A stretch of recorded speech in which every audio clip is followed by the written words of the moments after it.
You are his steward. Whatever he tells you to do, you do it. If he says give 20, you do it. Stewardship means he owns it, including you. And he puts you as a manager. A portion is for you, all right.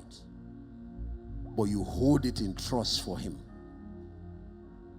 That is New Testament standard. The New Testament always takes the standard higher than the Old. If you are still arguing with tithe, you need to grow up. You know, the company I belong to, my core group, I'm talking about apostolic leaders. The lowest giver in our group gives 25%. There is a man in that group that gives 70%. Every time I see him, I start confessing my sins. Yeah, some of the wrong things I did with money that belong to God. He doesn't say anything. No. Once he sits down, I don't know, something about him start convicting you. So me, I was at that 10, you know, even in those days, used to argue. I've been growing. I won't tell you where I am now, but I'm making the journey. There was a pastor who pastored a church. The church got to a point they were giving away 50%. They reduced church operations and expenses so that they can use the larger chunk of their money to finance world mission, open up nations. I think they finally got to a point that towards his death where they have reached 70%. I got the understanding that the resources God gives to our ministry is not only to be consumed inside. It's not just individuals, businesses, organizations. You set that company, you put it in the policy that 20% of this company's net profit is for financing. I have met really wealthy people in the kingdom, and one of the shocking things about most of them that God exposed me to is that they all live by a kingdom value called simplicity. You see that you won't know by. Now, I'll tell you about our brothers from the ones I met in Europe and America.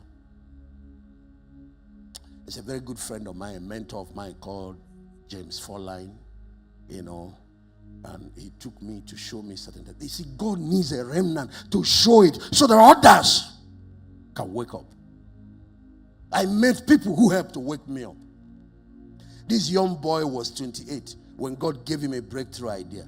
He invented a technology that is used now in Ajaokuta State. Everywhere there is a metallurgical industry, anything that has to do with metals and processing them and cutting them, all those things, they are using his technology around the world.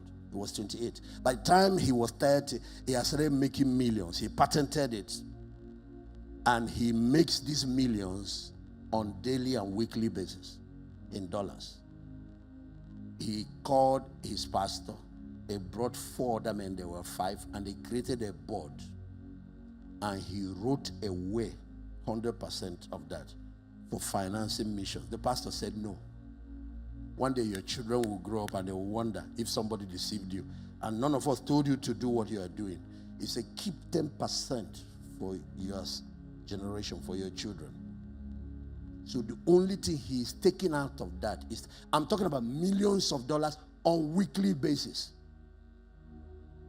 He took 10%. He said the 10% is too much because as he's accumulating, and then God gave him wisdom for multiplying wealth. When they invested, that one is also. He said the reason I wanted to give the 100% is that because I have the wisdom for building another company. Let me build another one for myself.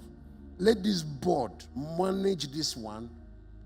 And as they were writing their policy, they look for places where the gospel is starving of finance. Places where the gospel is not advancing much, because a lot of the pastors and ministries, they are struggling. For example, if I tell you how much this guy's resource is doing in northern part of Nigeria here, how much he's doing among our cousins, let me just leave it open, including where they are mostly found. When you see him, he will wear jeans. drives one nice normal car, you won't see him.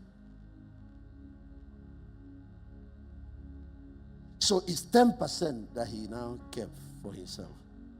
And he transferred that power irrevocably to that board. So he can't wake up tomorrow and say, I'm angry with God, I need to take back. He can't do it.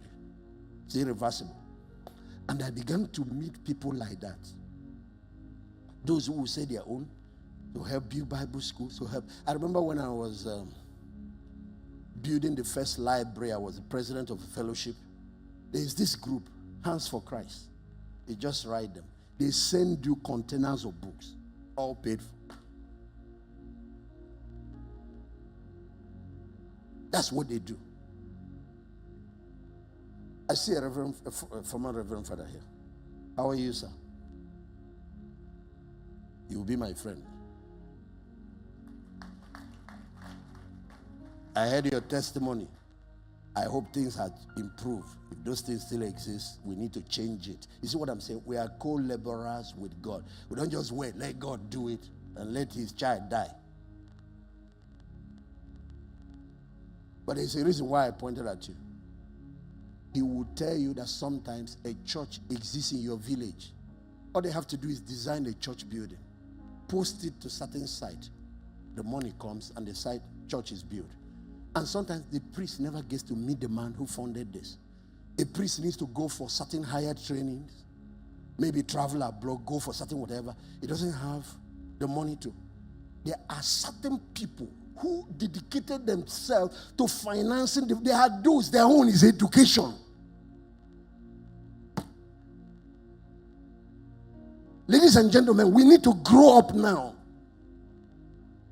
Missionaries paid great price to bring the gospel to us. Nigeria has come of age, and God is trusting the destinies of nations, including the Western nations, to us.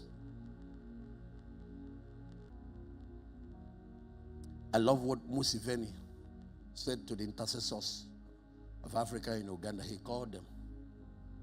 He said, you people have been praying for 40 years. What has your prayer achieved? He said, from now, I want to see you to start building farms to help address hunger, building schools to help address illiteracy. And you know, one of their leaders, built one of the best schools, and that's where the president and other political leaders send their children. I went there to go and study that school. That is also anchored on biblical principles. One of them has now built a kibbutz like the Jews, farms where they grow all sorts. But he was the president of the country that challenged them. He said, you think your job is just to be praying?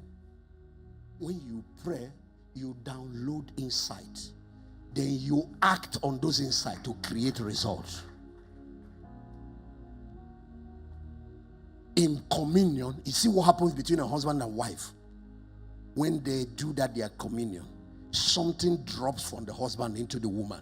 When you commune with God, when you enter into, there is a fertilization that happens. His purpose in heaven, his heartbeat, his dreams, his visions, the things he wants done, he fertilizes your spirit with it. So I don't go to my heavenly Father without a paper, except when he carries me in the spirit.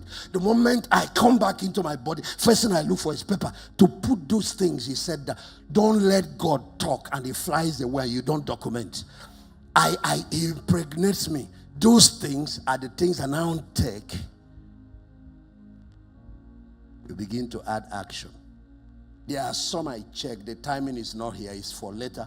But the ones that are for now, I group them and start. The son can of himself do nothing. Praying people are the answer to the problems of the world.